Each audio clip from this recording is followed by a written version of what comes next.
Shalom Bapak Ibu Saudara. Renungan kita kali ini sedikit saja mengenai tujuan kedatangan Tuhan. Karena kita percaya hari-hari ini adalah hari-hari terakhir di mana Tuhan Yesus akan datang, biasa disebut kedua kali. Nah, apa tujuannya hal itu? Karena dalam dunia kekristenan memang ada berbagai pandangan ya. Saya mau menyebut dulu dua pandangan yang populer lah, katakan begitu ya.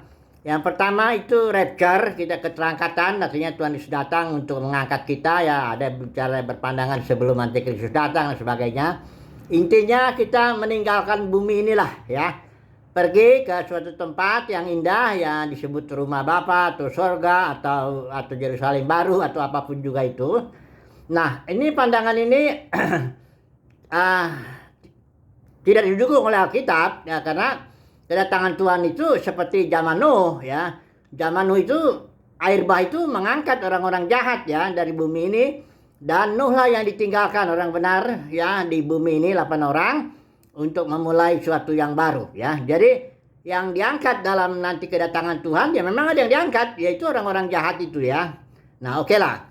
Kemudian yang kedua pandangan yang sangat populer juga ini ya, yaitu tentang konsep selamat ini. Karena dalam kekristenan dikatakan sekali selamat, sekali percaya Yesus ya sekali selamat tetap selamat.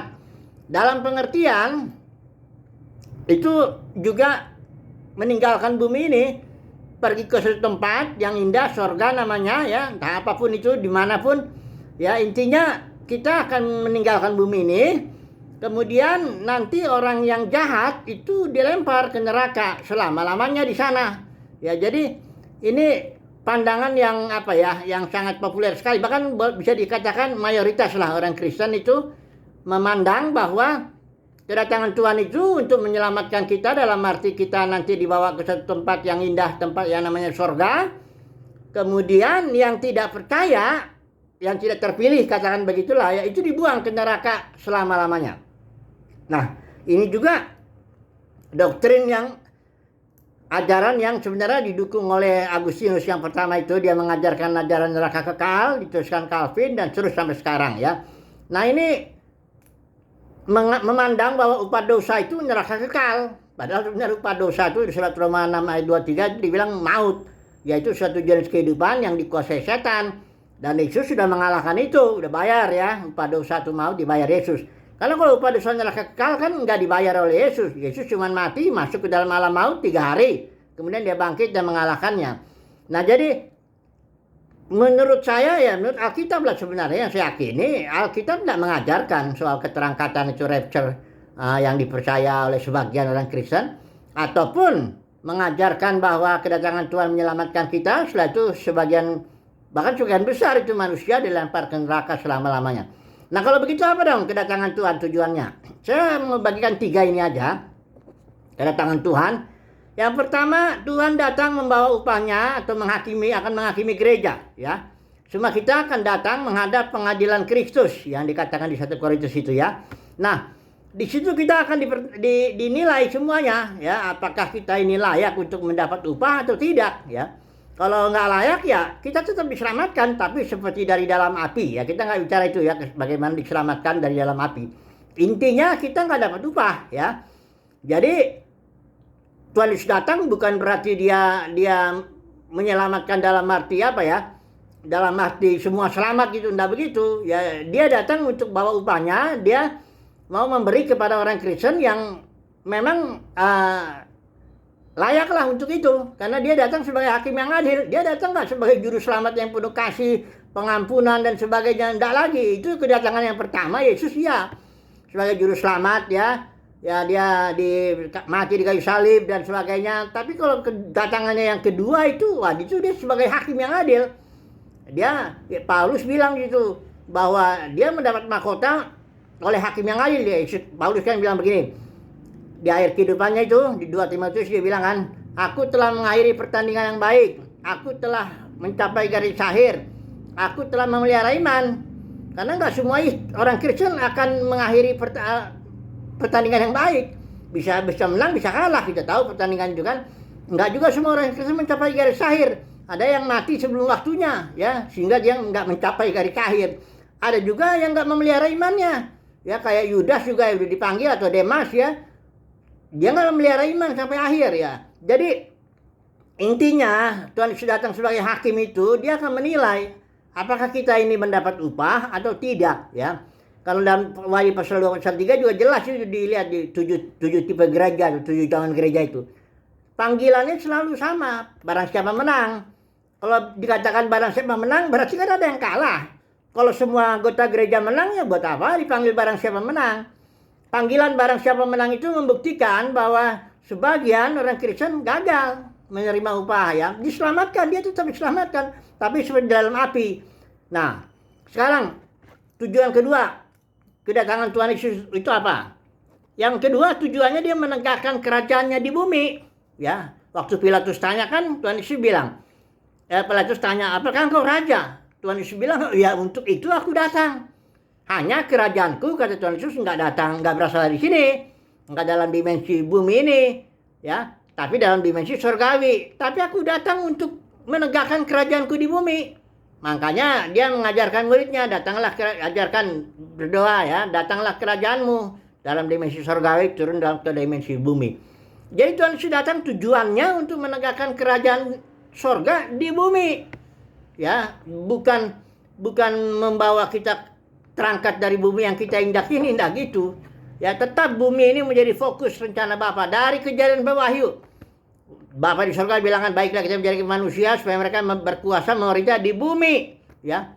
Waktu malam terakhir juga percakapan Yesus dengan murid-muridnya, Yesus tidak pernah menyebut itu satu kali pun istilah surga itu, Uranus itu, ya. Dari Yohanes pasal 13 sampai 16 itu Yesus bicara soal fellowship, hubungan. Yesus bicara soal Roh Kudus, Yesus bicara soal rumah Bapa, konsepnya, ya, Bapa dan dia akan datang ke dalam batin kita, rumah Bapa itulah kita. Yesus bicara tentang pokok anggur dengan ranting. Selalu dia bicara fellowship, bahwa kita harus saling mengasihi dan sebagainya. Hanya satu kali aja di pasal 17 ayat 1 itu Yesus itu mengucapkan kata sorga. Dia berdoa kepada Bapa, itu juga dia sedang berdoa kepada Bapa, nggak bicara sama muridnya. Jadi sorga itu nggak penting, itu bukan fokus dari rencana Bapa. Rencana Bapa fokusnya bumi. Kita ini sudah menjadi warga kerajaan surga kalau udah selamat, kalau udah percaya Tuhan, ya.